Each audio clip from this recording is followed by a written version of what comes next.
What's good, y'all? Welcome back to the channel. Double A have here. Please like, share, subscribe, all that good stuff. So for those of you who know me personally, know that I've played uh, both football and basketball my whole life. Football, I didn't stop playing until I was 26. I was playing on some uh, minor arena teams. I did that for a little while after the college years, but needless to say, I've taken that train all the way back home. You know what I mean? Most people don't get to play as long as I have, so I'm truly blessed to have been able to do that. And for those of you who know me, know that I love football and basketball, but football is my one true love. And even today, when I'm working out with the kids and teaching the kids, and I don't mean my kids. I don't have any kids yet. I'm talking about the kids of the community.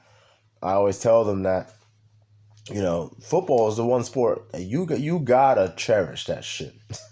Because again, like, not many people get as lucky or are as fortunate as I was to be able to play for as long as I did.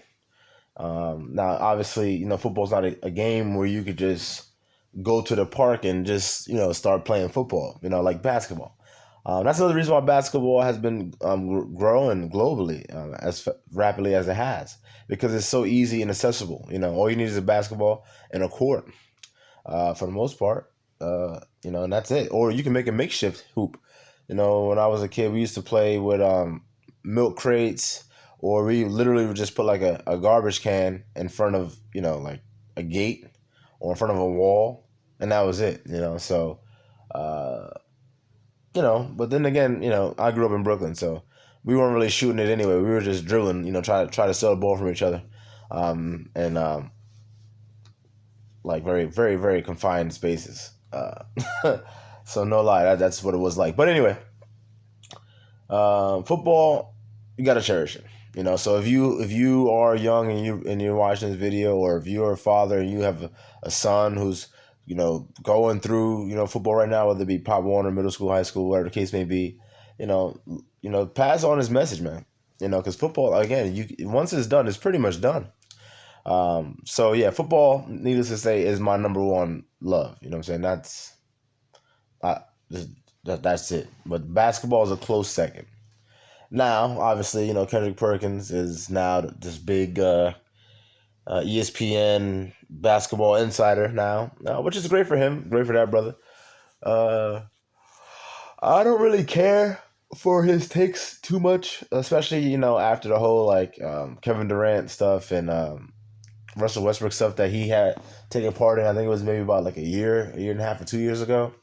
Yeah, ever since that, I was like, yeah, this guy, he's doing a bit too much. But I get it. He's trying to make a name for himself. And I guess he succeeded in that. So, but personally, I just didn't like how he went about some of that stuff. Because he was a teammate of both those players. And, you would expect a teammate to not kind of go out on national TV and start trying to blast you. So, moving on, they have this conversation today about, is it harder to win a championship in the NFL or the NBA? Now, they're going to start, talking, and then I'm just going to give my 2 cents. Disrespect to the NFL, but it's way harder to win an NBA championship than it is to win an NFL Super Bowl, in my humble opinion, and don't at me. Don't ever at people. All right, we now welcome Kendrick Perkins back to the show, along with Jeff Saturday, 2 champions in their respective sports. I'm going to start with you, Kendrick Perkins. Can you please further expound upon your point that it's harder to win an NBA championship? Well, Molly, first of all, I said what I said, okay? I'm going to make that very clear, okay? But when you look at the NBA, the road to an NBA championship, okay, you have to beat a team 4 times in a 7-game series. So that right there, his lead argument is it's harder to win an NBA championship because on the road, like even in the playoffs, you have to beat a team 4 out of 7 times. So I stopped the video there because that actually works against him. If you all that means is that, yeah, you might say, oh, you have to beat a team 4 out of 7 times. But it also means that they got to beat you 4 out of 7 times. So that means that you have greater chances to not get beat. Right? That one works both ways, Kendrick. You have more opportunities. You can have more errors. You can literally blow a game due to errors and then come back and win 4 games.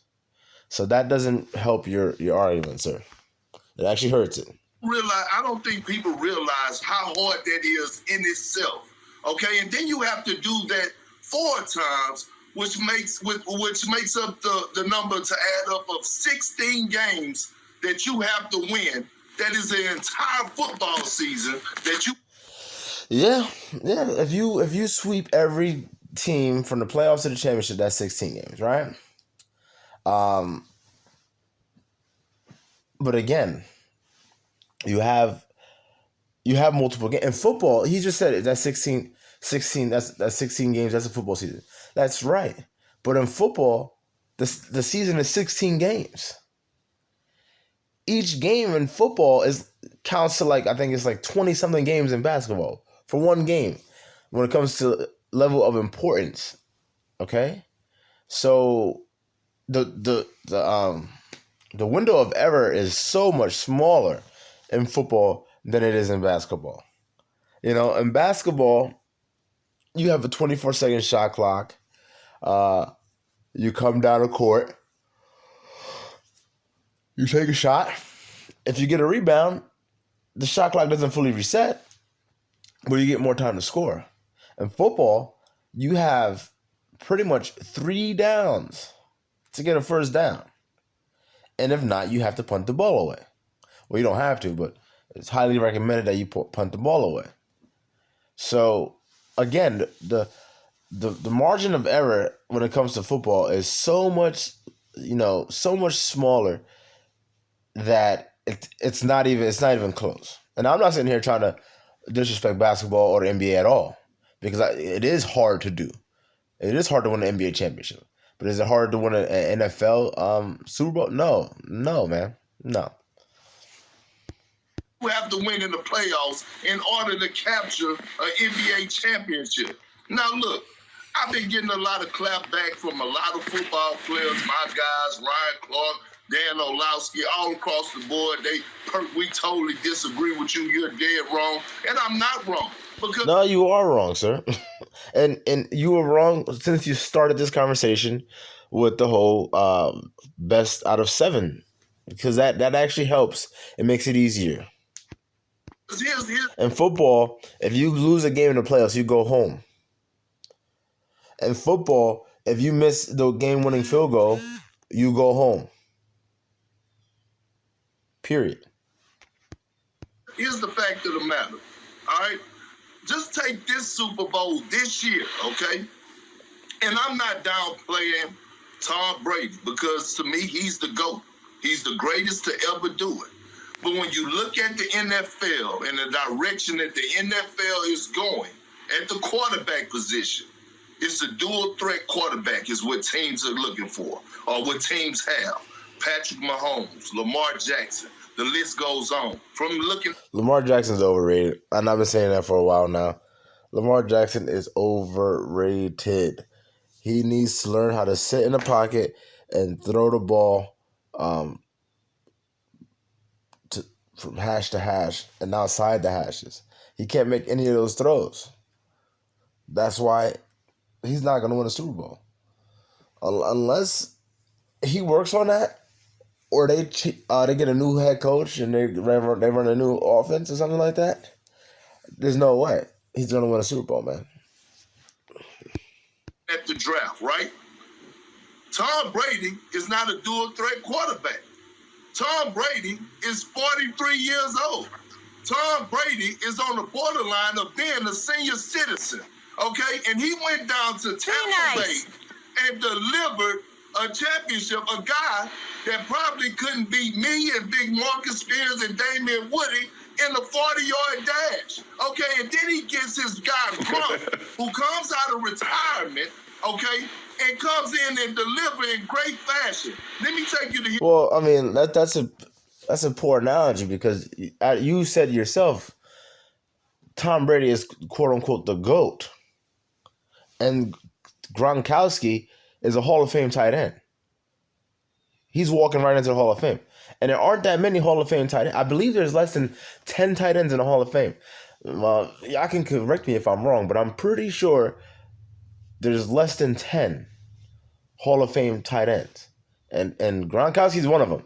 So to downplay it and say, oh, he just walked in out of retirement, yeah, but you got to understand something. He's a Hall of Famer, man.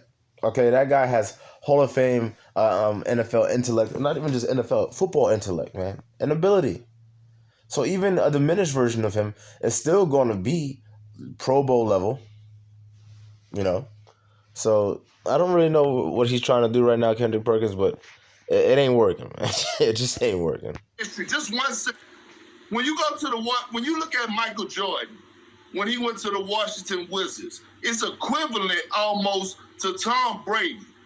Michael Jordan was 39 years old. He could not even make the playoffs in the NBA. No, it's not equivalent, man. Basketball is a sport where you're running. You're literally constantly running all the time. You know, because when you're not on offense, you're on defense. So you have to keep on moving, all right? It's up and down, up and down. You literally, and, you know, they have the 8-second violation, so the ball has to come up the court. So there's really not much, quote-unquote, walking around in basketball. Now, in football, it's burst. Football's a burst game. You know, the ball's hiked. The play might last about 3 to 4 seconds, you know what I mean, on average. On average, you know? As opposed to basketball where it's just a continuous motion. So Tom Brady, you know, he's in a pocket, in a shotgun or under center. He snaps the ball, you know, 3 to 4 seconds, plays over. Not to mention he's being protected by 5 guys above 6 feet and that all weigh over 300 pounds.